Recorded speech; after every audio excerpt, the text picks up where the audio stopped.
And welcome back to the Game or Die podcast. My name is Ryan Moore, and today is a special day. This episode is on my birthday. That's right, it's my birthday. And so I love doing a podcast on my birthday. Why? I have no idea. I just like talking about video games. So I am out of my video game slump. Man, this summer was really rough for me with gaming. For whatever reason, I could not get into video games the way that I wanted to. I think it started in the middle of May when Zelda Tears of the Kingdom came out. For whatever reason, once I came back from California, my wife left to, I think, Mexico or California, I can't remember. But basically, we had 2 weeks off of playing Zelda together, and that's where we've left that game. We have not picked it back up, and part of the reason, I'd say 95% of the reason, is once she came back or I came back from California, I just was not in the mood to pick Zelda back up. When we played Breath of the Wild, when that came out in 2017, we devoured that game. It was so special. It was super, super fun. And Tears of the Kingdom is basically just a sequel to Breath of the Wild. So there's not a whole lot of differences with that game. And that's not a bad thing. I actually think that's a really good thing for that game. It's just, for whatever reason, I was not in the mood to play it. And I wasn't really in the mood to play anything else, which was the probably biggest bummer. I wanted to get into a game all summer long, and it just did not happen. I would play a game here or there and just wasn't really feeling it. And what's really surprising is one of the biggest games I've played in a very, very long time was what got me back into gaming at the end of August, early September. And I'm talking about the Yakuza series. Man, if you listen to my podcast episodes before about Yakuza, you know that I love that series. It just grabbed me in a way that there's something really special about that series.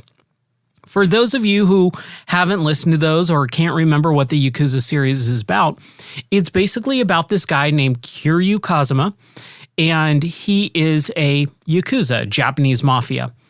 And the series, which takes place in about 7 games, plus some offshoots and things like that as well. There is a whole storyline following his life from, around 19, 20 years old, roughly, I think, is when it kind of starts with Yakuza 0 that came out in 2017. I got it on PC in 2018. I remember I actually moved into my house up in the mountains in Southern California. And the day that we moved in, I was so exhausted. I had the TV set up and I set up my computer and I was like, I really want to play Yakuza. It came out like a day or two earlier and I bought it, but we were moving or in the middle of moving, so I did not have time to actually play it. So my wife went to bed, I picked it up and started playing for a couple hours and going, dude, this game is really, really cool. But I was exhausted, so I only got a couple hours into it. I played about a third of the way through, maybe even halfway through that game, and then just dropped it until I came out here to Tennessee. Then I picked it back up right after we moved here, and I played through not just Yakuza 0, but the remakes of Yakuza 1 and 2. They were originally PS2 games. They remade them for PS4 and, all that in PC in the Kiwami sub-series. So I played Yakuza Kiwami 1, Yakuza Kiwami 2, and then played the remastered versions of 3 and 4 and started with 5. But with Yakuza 5, there was a real big disconnect with me with the characters. Because, like I said, Kiryu is the main character of the game. With 0, they introduced Majima, or Goro Majima, who is a secondary frenemy to Kiryu in the game. And he was like a secondary playable character that you could play as, which was really, really neat. But for whatever reason, he kind of took the spotlight for a little bit of time back when Yakuza 0 came out. So I started playing those games. I got to Yakuza 5, and they started slowly ramping up more and more playable characters. So Yakuza 3, I believe you play as 2 characters. Yakuza 4, you play as 4 characters. And then in Yakuza 5, they divvied up that game into 5 different playable characters. And the game is like 3 times as big lengthwise. It takes 3 times longer to complete that game than it did any of the previous games. And when the storyline was divided into all those extra playable characters that were fine on their own, but I did not want to really dive deep into their characters, I stopped playing. And that was in 2021, right after we moved out here to Tennessee. And I kept meaning to come back to it. I had it installed on my PC for a couple years until late August, where I went, I kind of want to just finish this. And I kind of almost went into it with a defeatist attitude, because I looked up on howtobeat.com or howlongtobeat.com, which tells you the length of a game and how long it normally takes to finish or complete a video game. I looked up Yakuza 5 and it said like 36 plus hours to complete the main story quest. It's like 60 plus hours to do main story quest plus extras, and then like 150 to 100% it. And I was just like, oh no, I don't want to put that much time into this game, especially when I'm not really in the mood to play as those other characters. But I just said, you know what? I gotta play something. I feel like I'm spinning my wheels. I'm not able to do the podcast because I feel like I'm just not talking about video games on my video game podcast. And I really like doing this podcast. So I forced myself to play it over the span of a couple nights, and I got a couple hours into my save game progress. I wasn't going to restart from scratch because I remember the big story beats of where I left off on. And this is going to be a little bit spoilery, but I mean, this game came out in like 2014, perhaps. So it's like 8-9 years old. So it's not that big of a spoiler, but basically in Yakuza, like I said, Kiryu's the main character. Majima is the secondary, like kind of fan favorite character. He's a frenemy where he kind of eggs Kiryu on and kind of battles him, wants to be the best. They come from different families of the Yakuza, but they kind of have a tolerance for each other, and they respect each other. That's what's really cool about that storyline. Well, like I said, in the middle of this series, they kind of rebooted it with Yakuza 0 doing a prequel. So it takes place in the 80s when you're in like the early 2000s for Yakuza like 4 and 5. And they kill off Majima in the middle of the game, or probably about, I'd say 8-10 hours into the game. You're playing as Kiryu, and you get this message that Majima died. And I was just like, no, like he's a fan favorite for a reason. I really liked him too. And I just didn't want to play a game where they're going to kill off a fan favorite main character off screen. But I was like, there's no way that they're actually going to do that. And I'm not a big fan of cliched, story beats. I'm not a fan of fake outs, especially when they're very telegraphed or easy to know that they're trying to fake you out, and it's totally not. It's like, the killer is gonna, the main hero, defeated the killer, but obviously it was just like a bump to the head. He's not actually dead. And then everyone was like, oh, I'm so glad we finally defeated Jason. And then Jason pops up, 3 minutes later with a machete trying to hack more people. And then they have to actually kill him. That type of writing I really don't like.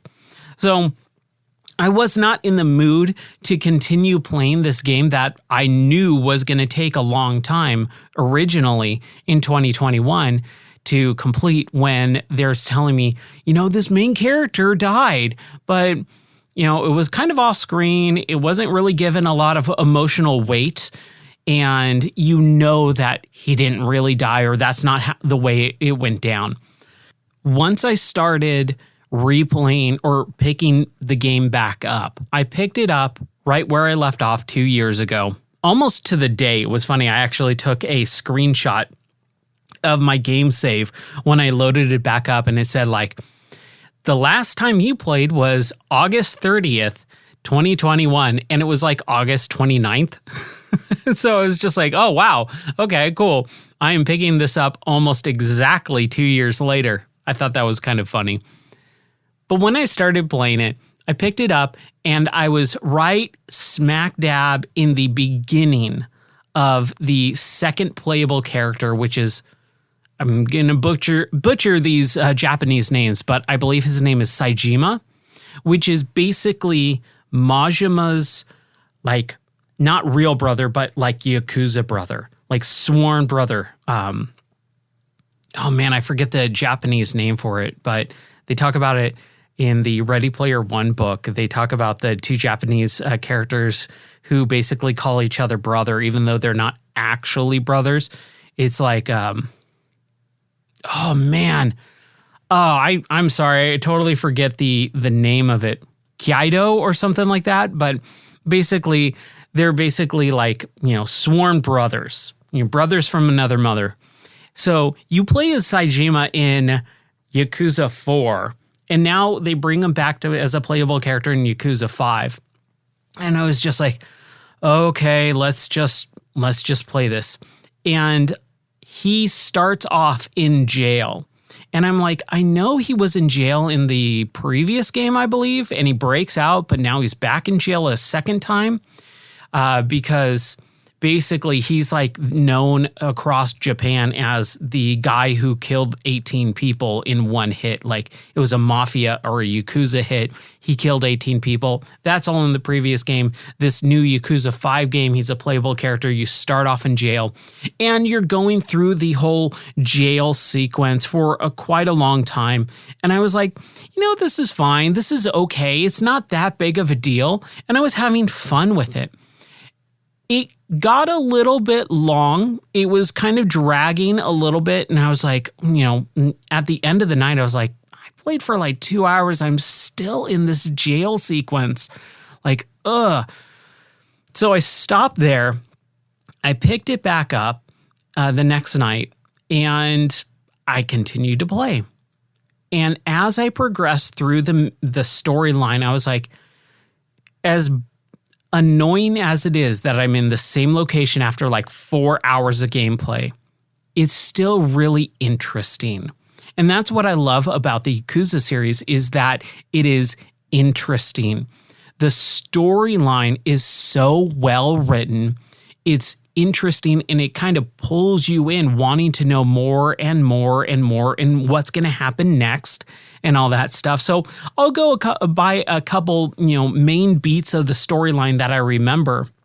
But this is why I love this series, is because as boring of a setting as a prison system is, and the gameplay is not very, vibrant, it still is an interesting story and it captivates you to the point where you want to just keep going on.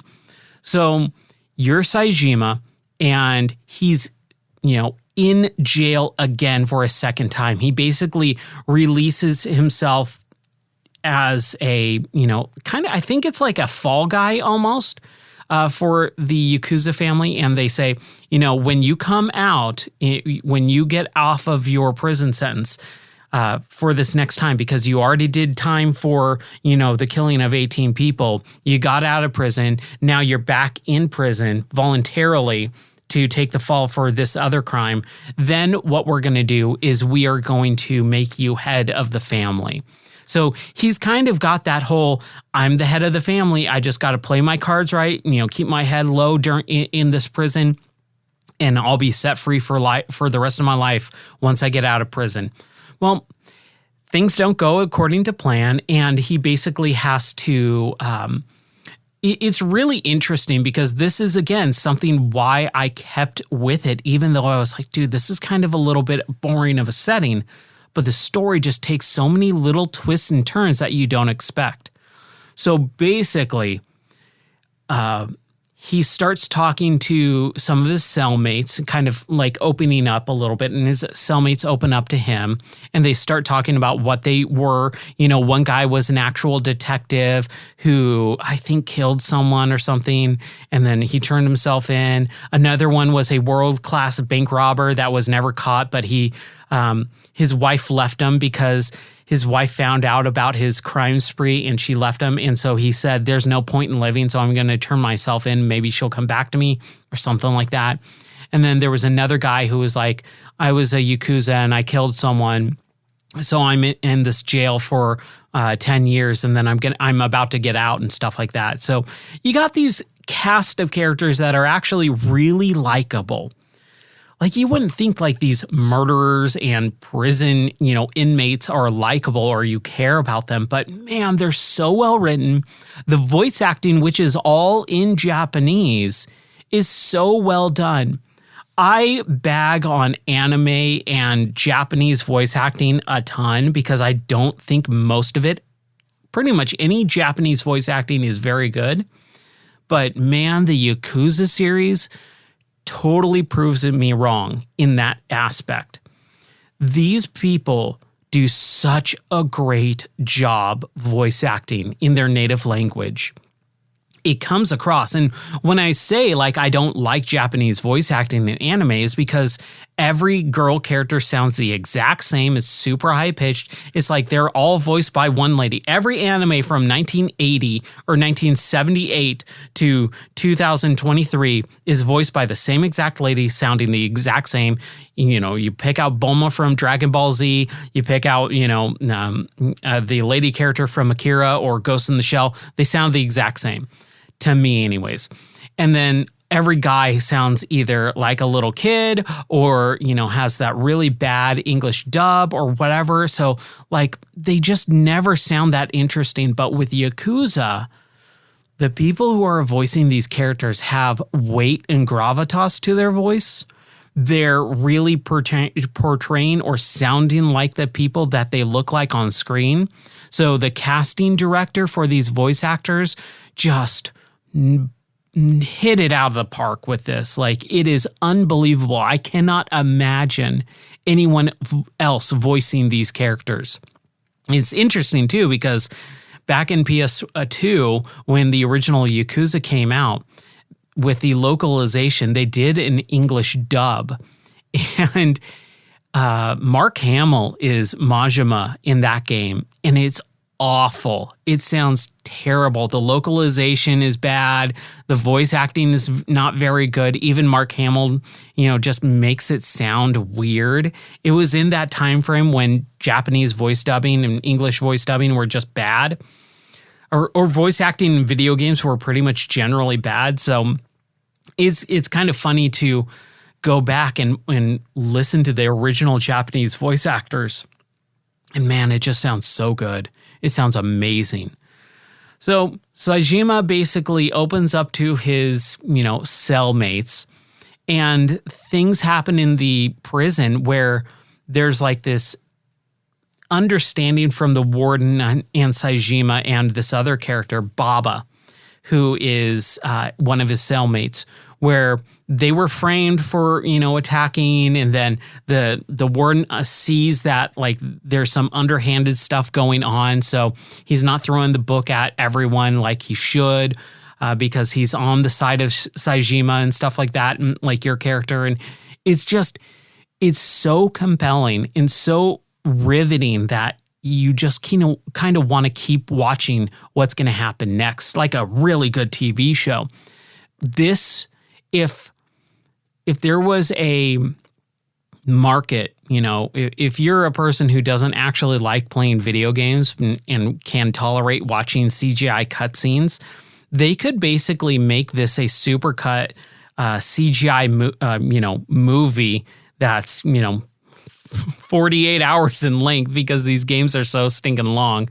But like, I'd say the majority of these games, especially Yakuza 5 and 6, are cutscenes that you can get away with not actually playing the game and, having a very similar experience to someone who actually played the game.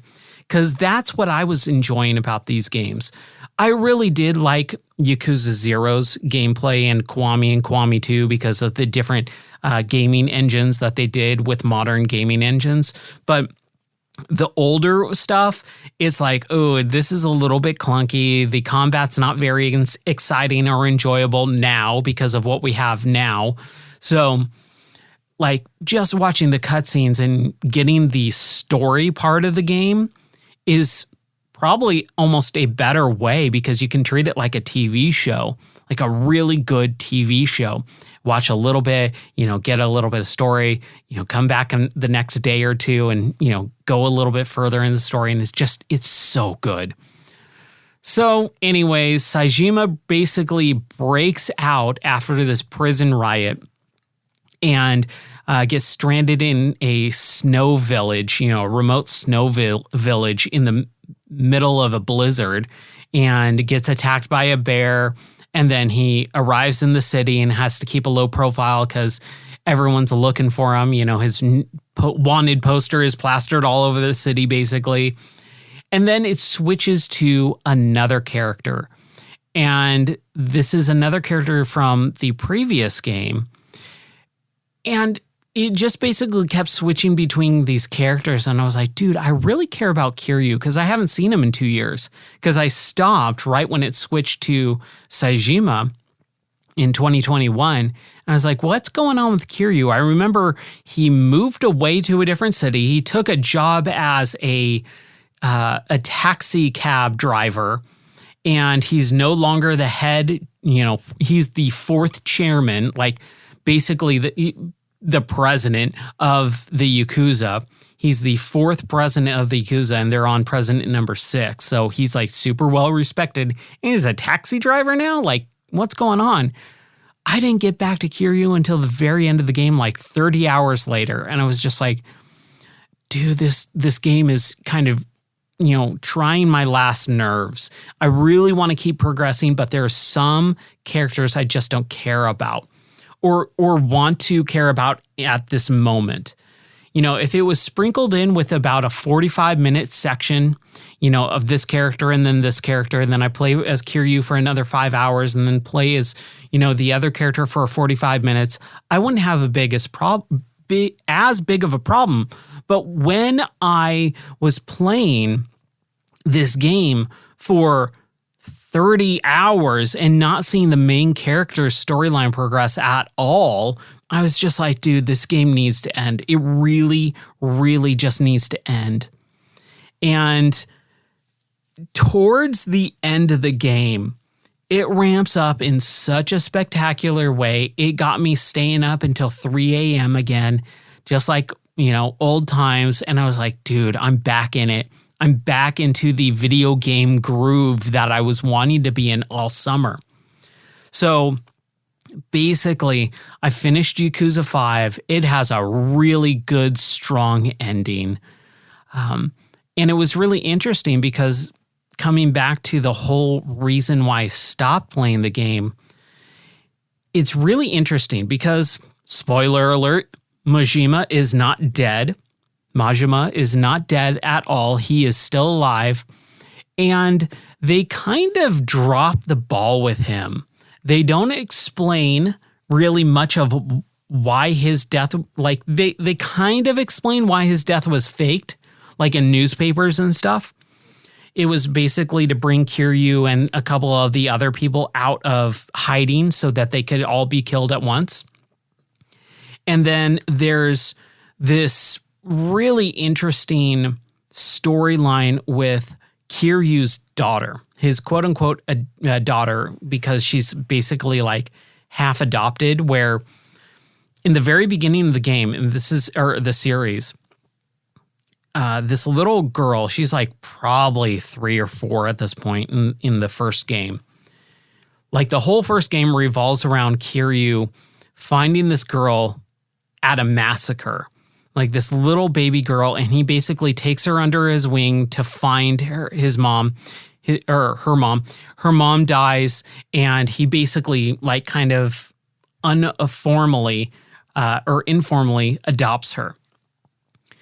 So the entire series kind of is revolving around Kiryu and his adopted daughter named Haruka. And it's really interesting because she plays a major role in 5. She's actually a playable character in 5, and I think Kiwami too as well. But basically, she's around 15 years old in Yakuza 5, and she wants to become a pop idol.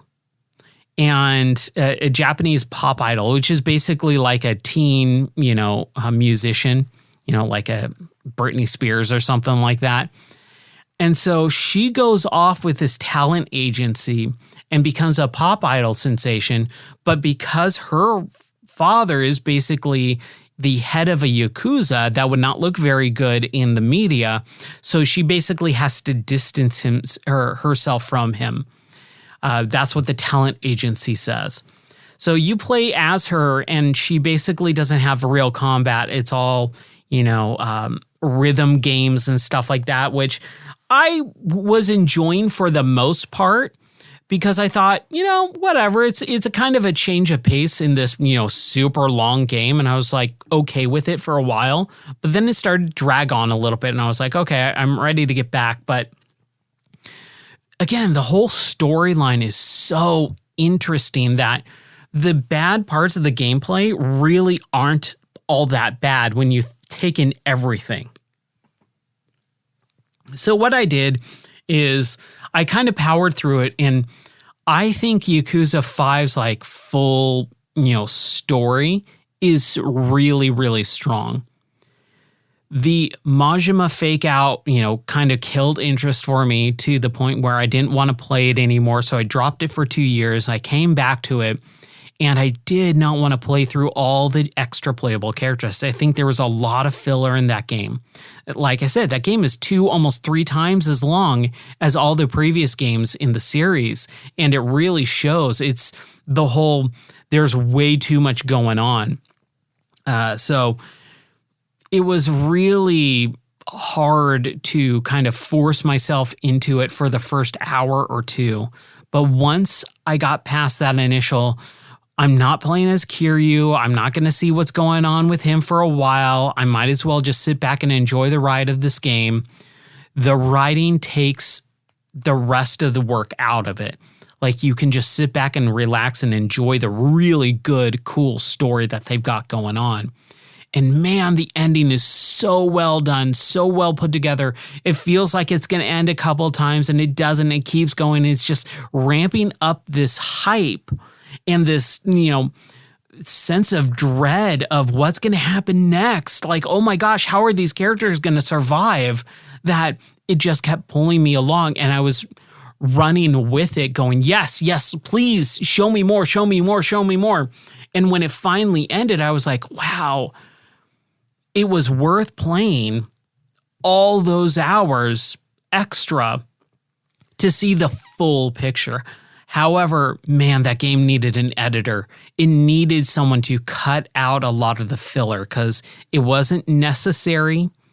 And I think it did drag the game down by just having so much extra stuff where I was just, at some points, and I'm never like this, but with this game, and I'll talk about Yakuza 6 in a second, there's certain points where I just started pushing A to get past the dialogue because I was like, I don't care about this character. I don't care about what they have to say because it's not progressing the main story at all. And there was just a few times where I was just like, dude, I'm done. It is 2:00 in the morning and I want to get to a save point. Like, and you're a character that I really don't care about. So move it along, sister. So, but I think the storytelling in Yakuza 5 is actually really, really well done. They just needed to remove a lot of the filler gameplay. And if they did that, it would be a near perfect game. So once Yakuza 5 finishes up, Yakuza 6 starts up a little bit after. I think it's technically 3 years after. So again, these are light spoilers for the series in general in the beginning and ending of these games. Yakuza 5 finishes up with another crazy battle with Kiryu and another character. Kiryu beats the crap out of the character, is left bloody, strolling through the streets on a snowy, day, and he's basically dying. Haruka, his adopted daughter, is a Japanese idol who is on the main stage of the Japanese Coliseum performing her, hit song with a super group, and basically is achieving her dream and has this come to realization moment of, my dad has done everything for me, and I've been, not recognizing him. So I'm going to announce to the world that Kiryu Kazuma, who is this, Yakuza chairman, the president of the Yakuza, is my dad. And that really taints her public image. So she walks away from the stage and tries to find Kiryu. He's bloody and being beaten to death and just struggling to, make it back to his daughter. And he basically falls and collapses in the middle of the street. She finds him, wakes him up, and says, "Don't worry, I got the ambulance coming, blah, blah, blah." So I think it's the start of Yakuza 6, because they all kind of blend together for me at this point. You're talking about probably 60 plus ish hours of gameplay going on in my brain right now. But the ending of Yakuza 5 and the start of Yakuza 6 finds Kiryu basically going to jail for X amount of years. Again, because he was already in jail before. And just like Saejima and stuff like that, jail is a very big part of this series. So he spends a few years in jail. He gets out, and his daughter, Haruka, who's now 19, is saying, "Oh, yeah, the orphanage," because Kiryu owns an orphanage or running an orphanage. And then he has to distance himself so that the orphanage doesn't get bad press because he's a Yakuza. Haruka is, running the orphanage and basically has, fallen out of the public limelight and now has a tainted image. So paparazzi is following her at the orphanage that she's helping run. So she runs away and goes to Kamurocho and basically kind of hangs out in Kamurocho, basically undercover, almost not showing off that she's a pop idol or anything like that. She doesn't tell anyone about this. She just basically runs away. So when Kiryu gets out of jail, he says, "Hey, I've done my time. Where's Haruka?" When he goes to the orphanage, and everyone's like, "Dude, she said she was going to go hang out with you."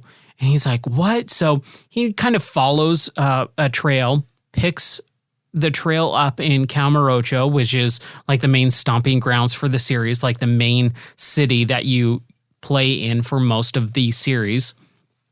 And he finds out that Haruka, the day that he arrived there, she was in a hit-and-run accident and is now in a coma. Not only is she in a hit-and-run accident and in a coma, but she's had a kid. She has a baby. So Kiryu now is basically this grandfather to this kid that his mom, and he's a baby, he's 1 year old. So his mom is in a coma, and no one can kind of verify that he's, kin because he's Yakuza and all this stuff. So he basically kidnaps the kid and goes looking for the father. The father is supposed to be in Hiroshima, the place where we dropped the bomb and stuff like that. So you go to Hiroshima And that's the new playground. That's the new level of this game. And you basically kind of do this detective thing where you're trying to find out the kid's father. And there's a lot of extra Yakuza stuff going on. And man, it just, again, snowballs from there. But it is so well done. It is so enjoyable. And it was really nice because this was an updated gaming engine. It's called the Like a Dragon engine because, spoiler alert here, it's not a spoiler alert. That's not really what it is. But basically, the new gaming engine is called Like a Dragon because the whole series is supposed to be in Japanese, Like a Dragon. But for Western audiences, they called it Yakuza because it sold better. So now that they're all kind of on the same page, we're in the 2020s, so everything's kind of like, day and date release, Japanese and Western releases. They renamed the series to Like a Dragon, which will get super confusing in the next game, and I'll talk a little bit about that with Yakuza 8. But basically, he tries to find the dad for this baby, which is his grandkid and stuff like that. And it's a lot more storyline. And if I wanted to do a whole recap, I could, but that's not what this podcast is about. It's really just about me talking about these games and my experiences with them. So I really liked having control back with Kiryu. I really liked the whole new updated Like a Dragon engine, so everything responds a lot more quickly, but it's also a little bit more glitchy because the body physics of the characters kind of ragdoll a little bit more. And so like if you step up on one of the pick-upable objects like a bicycle or a milk crate or something, the physics kind of bump up against each other in an unrealistic manner. And so it makes it a little bit goofy looking, but the gameplay itself is so much more concise and tight that it feels much better to play itself. So I really like that. I liked having Haruka, be still in the storyline, but not a playable character because she's in a coma the entire time. And the new characters that show up are really, really likable. And like the whole game was just a joy to play up until I'd say about the 2/3 of the way through, which is where the story should end. This is one of my biggest issues with Yakuza 6 is that, spoiler alert here, this is actually a real one, that near the endish of the game, Haruka wakes up from a coma. You find out who the baby's father is, and all is like perfect and well. And that's where the game should end. But it doesn't. And it goes on for another like 6-7-ish hours. Oh, probably more than that, because that's where I started skipping a lot of, dialogue again, where I was just like, dude, I kind of don't care. I kind of saw the ending that I wanted to see. You don't need to continue on with this. But basically, there's this whole second B plot that takes place at the end of the game where in Hiroshima, the head of the Yakuza is in cahoots with a military battleship maker from the war, from the 40s, from World War II. And they secretly were building this massive battleship underneath the ocean in like the harbor of Hiroshima, ever since the war ended. So they continued to build this like massive battleship. And that was like the big secret of that town, is that all these people were trying to, or a couple of these massive, heads of Yakuza and stuff like that were trying to protect this town secret, which really didn't matter all that much in the end. But it basically comes down to your group of people trying to find out what the secret is. The secret gets revealed. It becomes big news because this massive battleship like just appears out of nowhere. And it's like, it's in Japan. So it's like big deal with the military. And then you have to kill off this like really likable character because he won't let the secret be found out, and then he gets killed by the real the head of the the military coup or something like that. And it's just like, dude, none of this really matters. This kind of sucks. This isn't really what I'm here to play this game for. I really don't care about this character. I could care less, or I couldn't care less about what happens to this main Japanese town and in military leader and stuff like that. It just doesn't matter. So it continues on and on and on and on and on. It's like, dude, we had our good happy ending, like 10 hours ago. Why are we still here? And at the very, very, very, very, very end of the game, they basically, again, spoiler alert, just in case, because I don't want to ruin these games for people, but these are things that you can kind of see a mile away, but they do a really good job of making you go, did they actually do that or did they not? Like, I know they probably didn't because they're not really making a big enough deal about it, but it's like an hour later and it feels like they would have kind of revealed, nope, we didn't actually kill that character. So at the end of the game, like there's still like an hour and a half of cutscenes left, but at the end of the game, Kiryu basically gets shot like a bunch of times and dies. And everyone is super upset. Everyone mourns his loss. Months go by and everyone's still going, man, I can't believe Kiryu is actually dead. Like, this just sucks. But life goes on. So Haruka's out of her coma. She's reunited with the father of their baby. They're hanging out in the orphanage. The baby's learning to walk, and they start showing that there was this backdoor deal between the government and Kiryu to basically hide his identity and say that he is dead when he's not.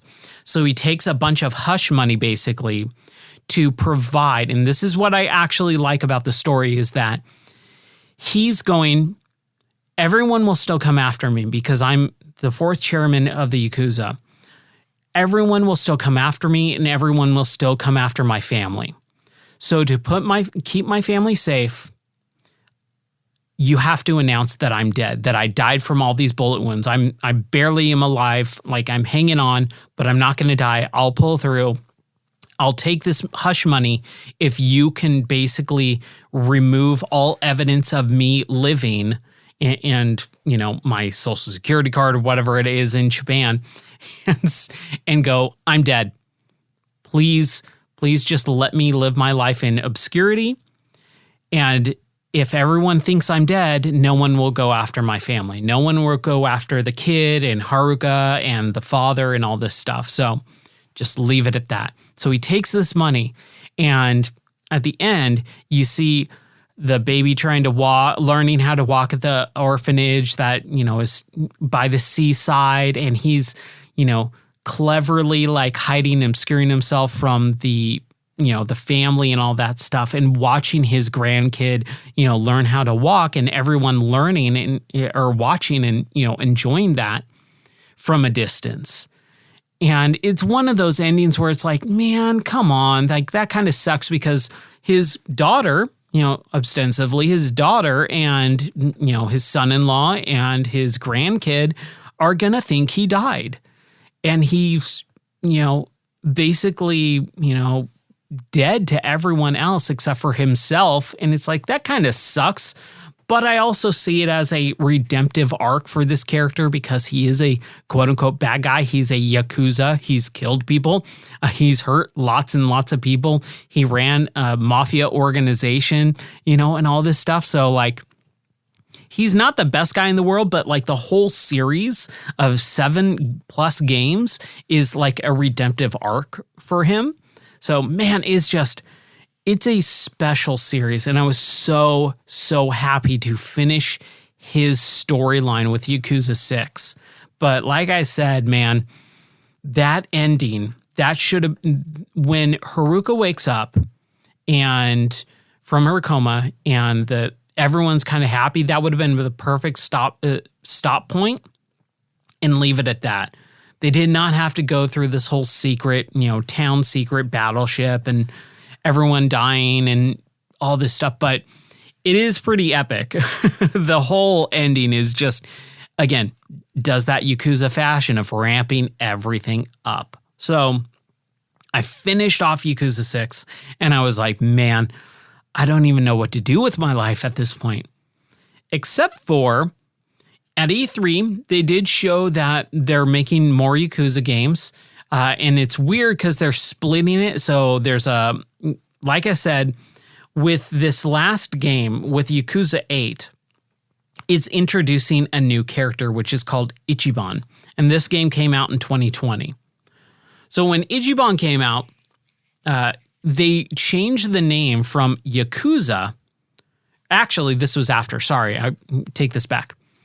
So the next game in the series that was not following Kiryu, which is technically Yakuza 8, they called Yakuza, subtitle, Like a Dragon. And the new engine that they came up with is the Like a Dragon engine. Because, again, that's what the game series is called in Japan, Like a Dragon.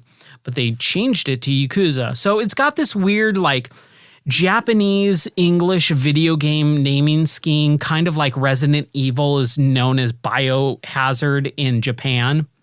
But they couldn't copyright Biohazard for some reason, so they had to go with Resident Evil. And so the game in Japan is called Biohazard, but the game in English is called Resident Evil. Kind of the similar, same thing going on. So Yakuza 8, which is called Yakuza, subtitle, Like a Dragon, they announced just a couple years ago that, or last year I think, that they're changing the name of the series to just Like a Dragon. There is no such thing as Yakuza anymore. It's just Like a Dragon. So they announced like 3 different Like a Dragon games. And one of them is a side story because it's called Like a Dragon Gaiden. And Gaiden means side story in Japan, or ninja side story. I can't remember exactly what it is. But basically, there's a Yakuza 8, and it has a new character. It doesn't follow Kiryu at all. It follows a character named Ichiban, and they change up the combat, which is RPG style. And the RPG elements, I started this game and really did not like. I don't like turn-based RPG mechanics. I hate that style of combat. If you don't know what I'm talking about, it's Final Fantasy combat, basically, where you get into an enemy encounter, it kind of pauses the game and takes you into this new field of view where you stand on one side of the screen, your enemies stand on the other, and they just face each other and kind of do their idle animation. And you basically have to go through menus of, okay, well, I want to attack on this turn. So I'm going to attack my enemy with this basic attack. You attack the enemy, and then you run back to your corner, and then the enemy has their turn. And so the enemy goes, okay, well, I'm going to use this item to heal myself, and there's another enemy, so they're going to attack, and it goes back and forth. It's like chess in a way. It's like a really boring, slow game of chess. And I just hate that style of gameplay because it doesn't feel very natural for what I'm doing, especially when it's like, you're about to die and all this stuff. It's like, no, when you are trying to beat up people who are trying to kill you, you don't stand and wait around. And it's like this weird disconnect of suspension of disbelief, like you have to have that with RPG mechanics or turn-based Japanese role-playing game mechanics. I just hate it. I hate it with a passion. So I started it up and I went, oh, that's right. This is like real straight up turn-based RPG. And I hate it. And also, this is where they reintroduced English dubbed voice acting. And oh my gosh, it is awful. It is horrible. Maybe, I will say this, maybe it's because I played Yakuza 5 and 6 back to back, and then again, immediately went into Yakuza 8 or Like a Dragon, thinking, okay, cool. You know, like I have Kiryu's voice and Majimo's voice and all these other great character voices. When I hear English in this game right now, maybe it just sounds off, but I hated the English voice acting to the point where I was just like, dude, I can't do this. So I changed it to Japanese voice acting, and everything seems familiar and sounds good. So I played a good chunk of this game over the last, week or so. And I was just like, I'm enjoying it for the most part, but at the same time, I really don't like the RPG mechanics. Ichiban seems like an okay character. He's kind of way too cocky, and it has a lot of modern day, I don't want to say woke, but very woke-ish style writing. And I just was like, dude, that is not what this series should be. And so it just did not feel, it's very vulgar in a way, excuse me, that I just did not like. So I will probably finish it because I hope I'm a good chunk of the way through it, but at the same time, I know it's another very long one. I think it's even longer than Yakuza 5. And that's, again, where I'm going, just pushing past some of these story beats because I'm just like, dude, I kind of don't care. Kind of want to just see this through because I know that there are side story games coming out and the new games that are coming out that hopefully will be a lot better. So I'm giving it a fair shake. Hopefully I'll come back to it. And I say come back to it because there's another game I'm playing. And it's because of my wife that I'm playing this game, really. So Bethesda, the makers of the Elder Scrolls series, which the most famous one is Skyrim, and the last couple of Fallout games, came out with a new game on Game Pass called Starfield. This game had a weird release because it came out like a week and a half ago in early access or early, it's not early access, but it's early play. For the people who paid $100, they could play it a week early. So all the streamers and all the gaming media and all that, they started publishing and streaming and playing the game on like September 1st. And then a week later, it released to the public for retail and then also on Game Pass. Game Pass is a game subscription, kind of like Netflix. So you pay your $17 a month or $15 or $10 or whatever it is, and you get the game technically for free. It's part of the subscription fee. So you get this game, you're able to play it. My wife loves Bethesda games. She loves and adores Skyrim. So I was like, well, she loves space because Mass Effect is like her favorite game series. And then her second favorite game series is Skyrim.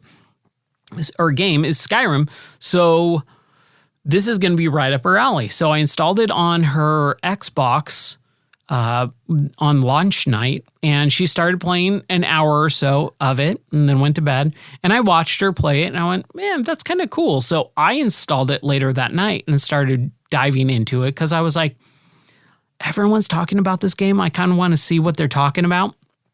And I started really enjoying it. And I am now 20 plus hours into the game, and I've kind of dropped Yakuza Like a Dragon. But like I said, I will pick that up, but I am playing through, or at least playing part of Starfield. And it's really interesting. It is a game that is too similar to Fallout and Skyrim to be its own unique thing. And it's kind of a bummer. I think that's what most people are disappointed with. I'm not disappointed in the game because I didn't have any expectations for it. I just wanted my wife to play it and enjoy it. And she is, so expectations met. For me, what I want from the game, I wanted something new, and it really isn't. It really is Fallout in space. And I love Fallout. Fallout 4 in VR is, I think, one of the best gaming experiences one can have. I think it's phenomenal. But the game itself is so built upon the pre-established mechanics and layout of a Bethesda game that it's a little concerning more than anything else, because it's like, dude, couldn't you guys have gone above and beyond? Because this is their first new IP in 20 plus years.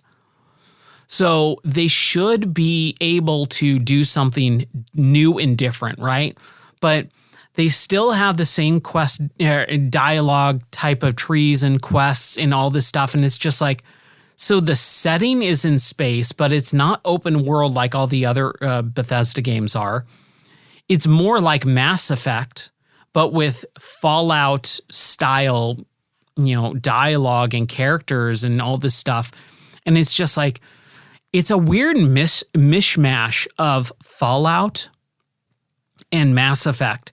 And it's a little bit disappointing that there's not something more different. But for what there is, it's really, really fun. I'm enjoying the heck out of that game. Like I said, I'm already 20 hours in, and we've been only playing it for a few days here. So about 5 days.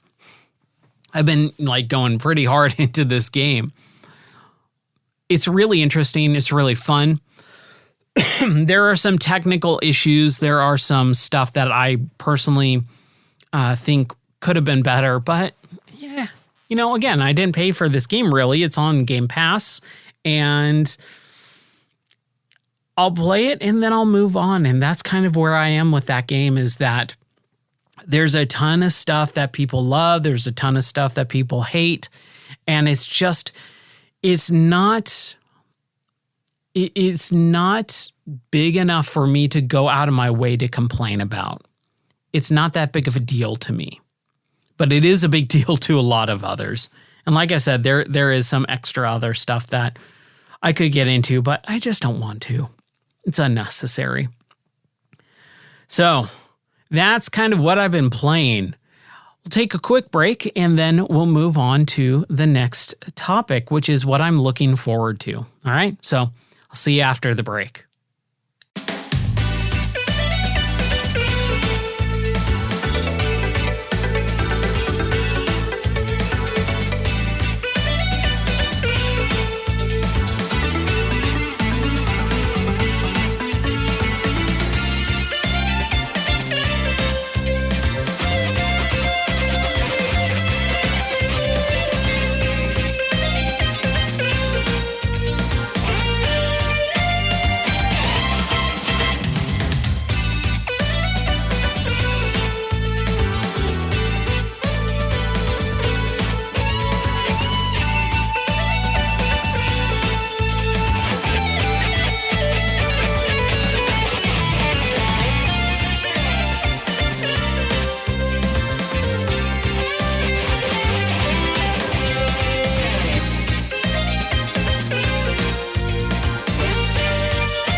Okay. All right. Welcome back. So the next topic that I want to talk about is the new games that are coming out that I'm looking forward to.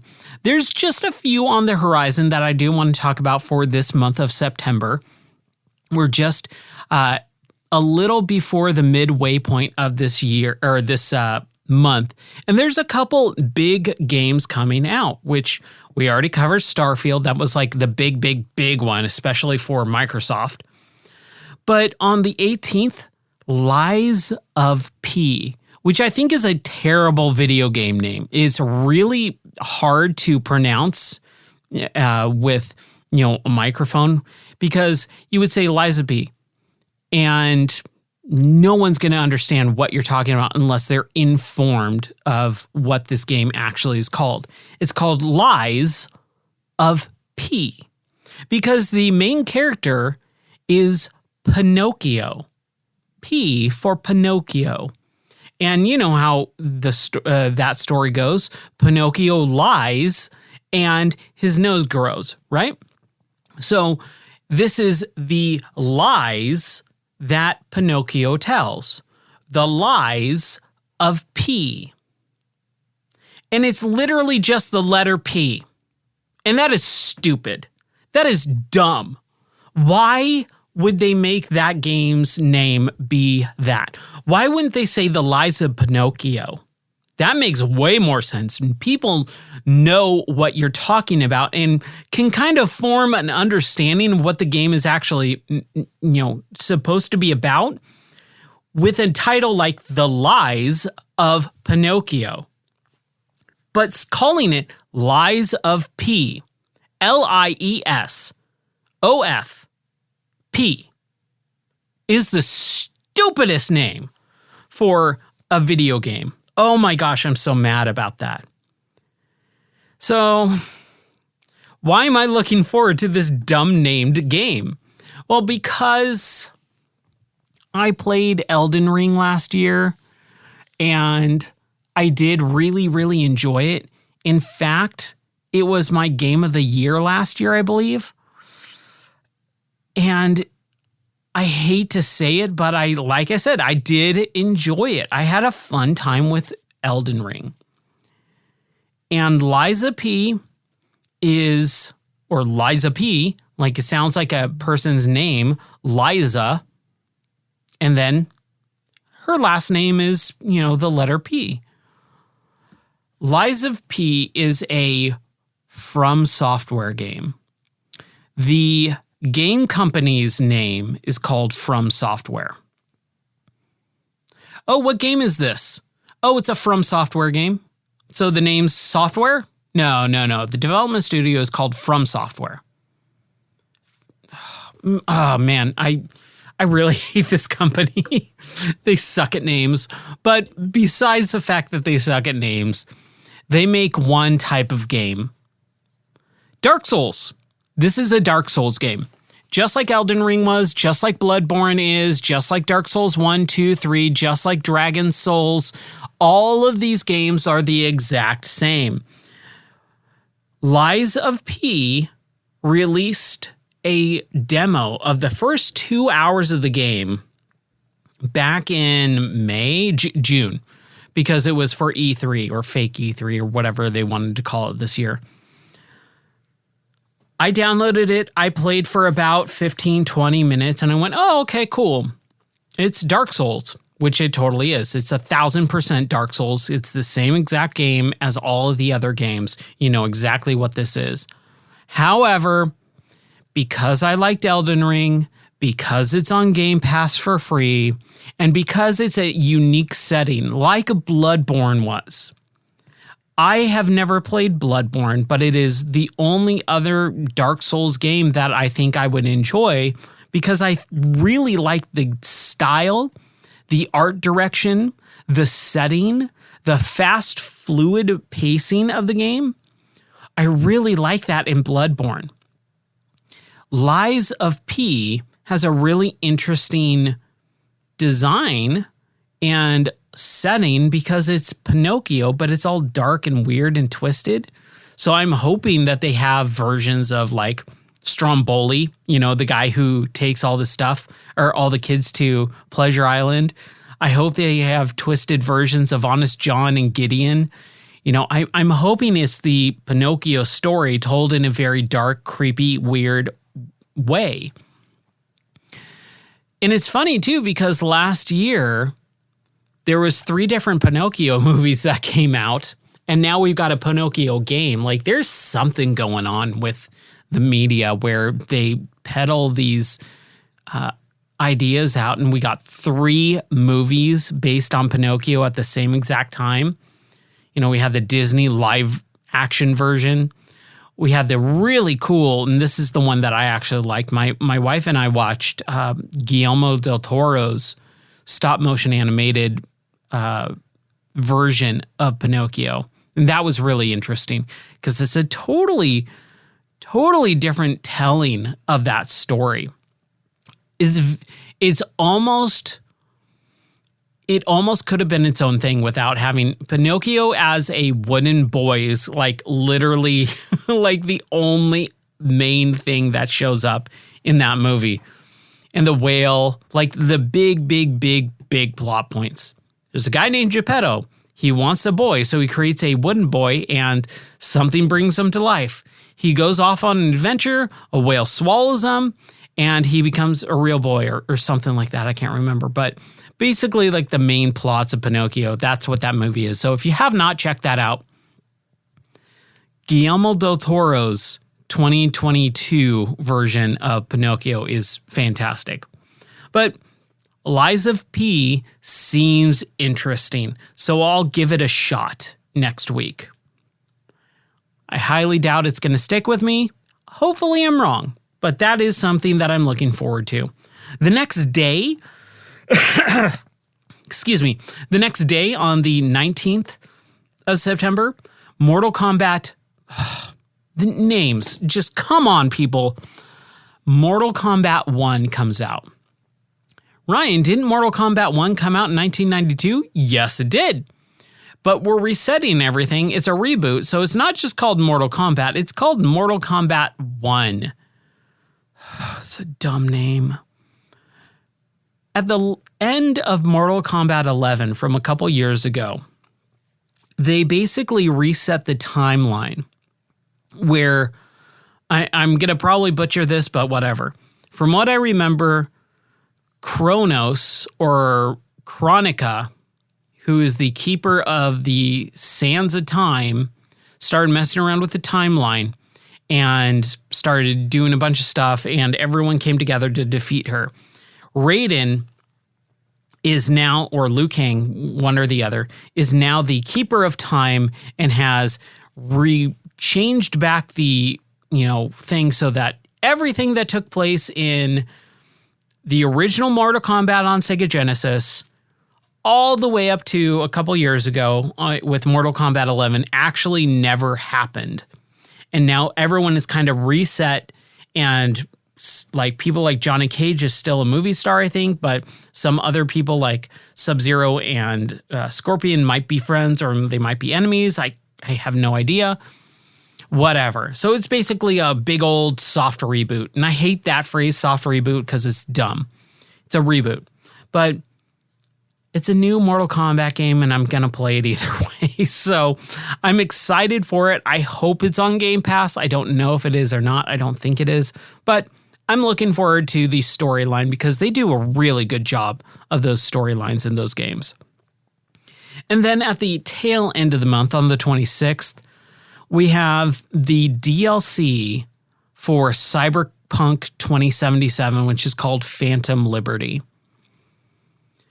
Back in 2020, the tail end, I was in the middle of moving across the country, so I did not get to play Cyberpunk 2077. I played 1 hour of it the day before I moved across the day before I drove across the country and got COVID. So when I moved, I did not play that game until last year when it was one of our game of the year or game of the month for our Discord server. So I played through it. I had a really good time. I played it in VR for a little bit as well, and that was super fun. But they finally are releasing the DLC for this game nearly 3 years later, which that's kind of ridiculous. I mean, say what you want about all the bugs and stuff. I did not. I played it on their 1.5 version or whatever, where all the bugs were kind of fixed, but I did not encounter that many bugs when I played it on launch day. But I was playing on PC, and all the other versions, the last gen console versions were apparently terrible. But needless to say, I'll play this. I really liked Cyberpunk, and I want to continue playing more of that world. So I'm excited about that. And that brings us to, excuse me, finalizing this podcast with talking about the game of the month. The last couple of game of the months have been a little bit rough. Last month in August was Thief. I started off wanting to play it, but I got like an hour into it. I tried streaming it. I had some issues with the audio on my stream. And then, like I said, I was not really feeling video games up until the very end when I started playing Yakuza 5. So August was like the biggest bust out of the last 2 years of Game of the Month. It was the one that I did not really do. There have been a couple others, like when Guardians of the Galaxy was Game of the Month last year as well. I already played that. I played it back when it was released in August of 2021. So when it was Game of the Month, I was like, I'm not going to replay that game. Like, it's good, but it's not replayable at pretty much all. So I kind of didn't do that one either. But Thief, I tried for like an hour, and then I just never picked it back up. So this month, I was like, no one's suggesting anything. It was literally 4 days into the month, and no one even said, hey, what about Game of the Month this year? Or this month. And no one talked about Game of the Month last month either. For, why am I blanking on the name? Thief, sorry. So basically, it was up to me to come up with a suggestion. And because Red Dead Redemption has been in the news a lot over the last month and a half or so, I said, hey, why don't I replay Red Dead Redemption 1? They came out with the port on PS4 and Switch of Red Dead 1. Why don't I suggest it as Game of the Month? Well, I completely have control of Game of the Month, and I also, no one ever said anything about it. No one made suggestions for 4 days, and it's my birth month. So I'm just going to make it the Game of the Month. So I made it Game of the Month. I started playing a little bit of it. I'm having some fun playing in 4K, 60 frames per second. But you got to have a beefy PC rig to emulate that sucker in 4K 60. But because there is the legitimate version ports of PS4 and Nintendo Switch, more people can play that game. And it's a really, really good, solid game. The Stranger missions I'm really looking forward to again because they're just so creepy and awkward. I think the writing in that game is so well done.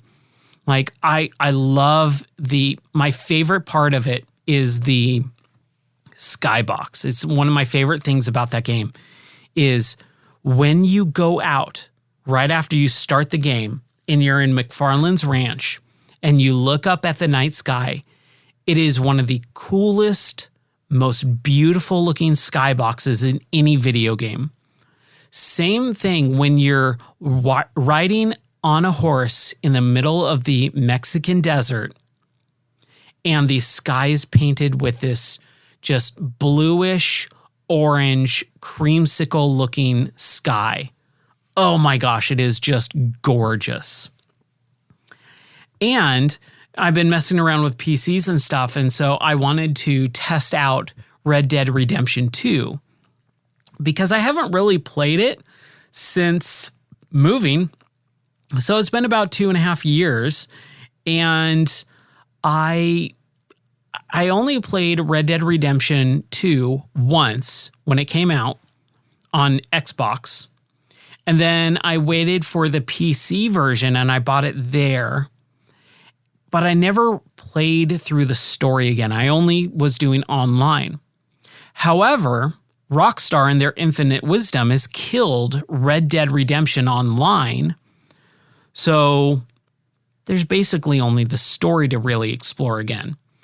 And since it's been a few years, I wanted to replay it. So I played the first couple of hours of Red Dead Redemption 2 on PC, and I've been having a blast on it. It plays beautifully on my hardware. It's just fantastic. But I want to play through Red Dead Redemption 1 first, and then play through Red Dead Redemption 2. And that's replaying two games that I've already previously played, which are both pretty big. I don't do that very often. And I did the same exact thing back in 2018.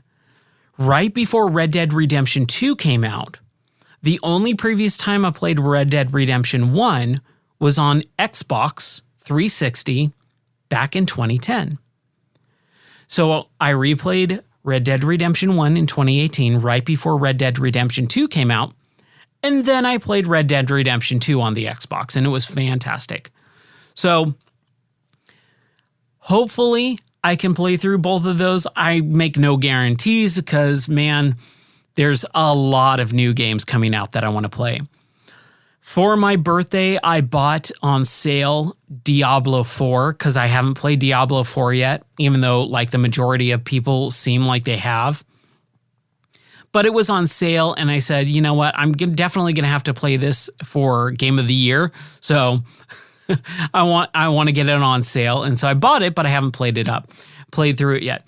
There's also Baldur's Gate 3, which is a massive game that everyone's playing, that everyone is talking about, that I haven't bought or started playing.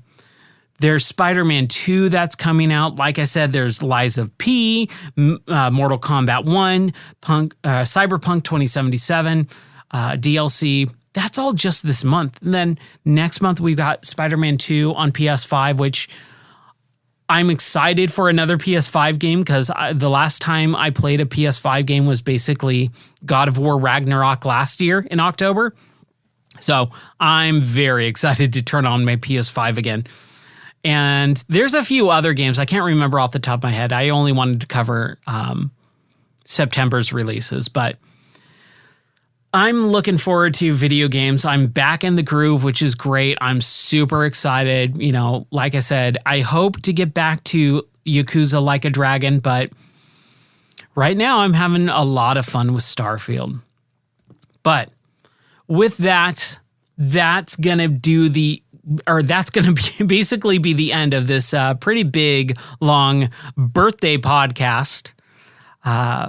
One quick note, I do want to just say thank you to my wife, Elizabeth, because she made my birthday this year so much more enjoyable than last year. But just, it was basically perfect. We had a really fun day for my birthday. We went to the Birmingham Zoo in Alabama. We did a lot of fun sightseeing of different animals, which we love doing. And she took me to a really cool pizza place. We drove back home. We went to Buc-ee's, which is like this gigantic gas station. It's unbelievable. It's like a quarter-mile long of just gas station stalls. And then it's a huge, huge indoor store where they sell live, like they've got music, they've got a bar inside, they've got a bunch of different types of food. We got some roasted cashews and roasted pecans, and just, oh man, it was so fun. And then we came home, excuse me, we came home and she said, "Are you ready for your birthday present?" I was like, "Didn't we just do a whole day of birthday present stuff? Like, wasn't that it?" And she said, "No, just close your eyes." She came downstairs with a plant that had candy on it, and she got me a candy tree with a bunch of Mounds and Almond Joys. And I was like, "Oh, that's cool." But she's like, "You don't like it, do you?" And I was, "No, it's totally fine. Like, it's fine." Well, she said, well, here's also part of your present. She handed me this instruction set for caring tips, like how to take care of an animal, on a tortoise. And I was like, oh, that's cool. We've talked about getting a tortoise for the last couple of years. And she said, well, I actually got you a tortoise. You have a tortoise to take care of.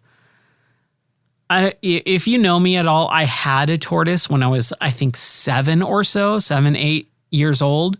His name was Skippy.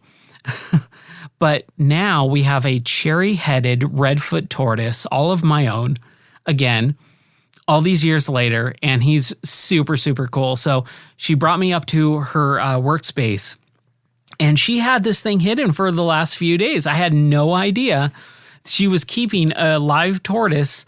She built this whole enclosure for it. It's got all the substrate and the food and the water and moss and a log and all this. And he is so cool looking. He's rad. So I've been trying to think of names for him. I also did a video on YouTube about my birthday. I always do a birthday video.